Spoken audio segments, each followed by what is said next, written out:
শেখ হাসিনাকে অবিলম্বে দেশে ফেরত পাঠাতে ভারতের প্রতি আহ্বান জানিয়েছেন জাতীয় নাগরিক পার্টির সদস্য সচিব আখতার হোসেন। আর এককভাবে নির্বাচন করার ঘোষণা দিয়ে দলটির মুখ্য সমন্বয়ক নাসিরুদ্দিন পাটোয়ারি বললেন, বড় দলগুলোর কাছে আসন ভিক্ষা করবেন না তারা। আরও জানাচ্ছেন মাহফুজা মুসলেহি। রাজধানীর বিশ্ব সাহিত্য কেন্দ্রে জুলাই স্পিরিটে অনুপ্রাণিত পেশাজীবীদের সংগঠন ন্যাশনাল প্রফেশনালস অ্যালায়েন্সের আত্মপ্রকাশ হয় শনিবার বিকেলে। দেশের সরকারি বেসরকারি খাতের পেশাজীবীদের কর্মক্ষেত্রের নানা সংকট তুলে ধরে তা সমাধানেরও পথ নির্দেশনা উঠে আসে পেশাজীবীদের এই জোটের আলোচনায়। আগামীতে সরকার গঠন করতে পারলে কি করবে জাতীয় নাগরিক পার্টি তা তুলে ধরেন দলটির মুখ্য সমন্বয়ক নাসিরুদ্দিন পাটোয়ারি। বললেন, বড় দলগুলোর কাছে আসন ভিক্ষা করবেন না তারা। আমরা কোন দলের কাছে সিট নেগোসিয়েশনের জন্য যাব না ইনশাআল্লাহ। আমরা নিজেরাই দাঁড়াবো, কারণ রাজনীতি করেছে আত্মমর্যাদার প্রশ্ন।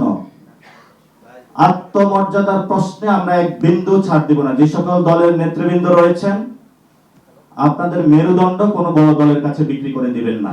ঐক্যবদ্ধভাবে আমরা একসাথে রাজনীতি করব। সিট বন্টনের পলিটিক্স বাংলাদেশে আর চলবে না।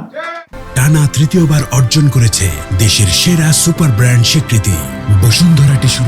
ভারত এদেশের জাতীয় নির্বাচনের বিরোধিতা করলে দেশে তাদের সব ব্যবসা প্রতিষ্ঠান বন্ধ করে দেওয়ারও হুঁশিয়ারি দেন নাসিরুদ্দিন পাটোয়ারি।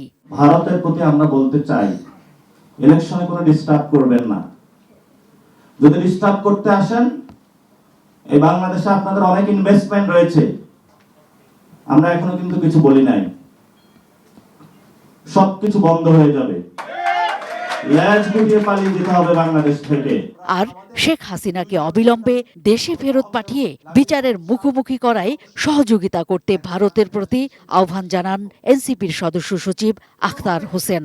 কোন একজন ফাঁসির দণ্ডপ্রাপ্ত আসামি, কোন একজন গণহত্যাকারী, মানবতা বিরোধী অপরাধী, তার ইচ্ছার উপর নির্ভর করে কোন একটি দেশ তার ডিপ্লোমেসি সাজাতে পারে না। আওয়ামী লীগ এবং শেখ হাসিনার সঙ্গে বাংলাদেশের জনগণকে বিচ্ছিন্ন করে ভারত যে সম্পর্ক করেছিল, তাদের সাথে যদি সম্পর্ক করতে হয়, তাহলে শেখ হাসিনাকে অবিলম্বে বাংলাদেশে ফিরিয়ে দিতে হবে। Mahfuza Muslehi, ATN News, Dhaka.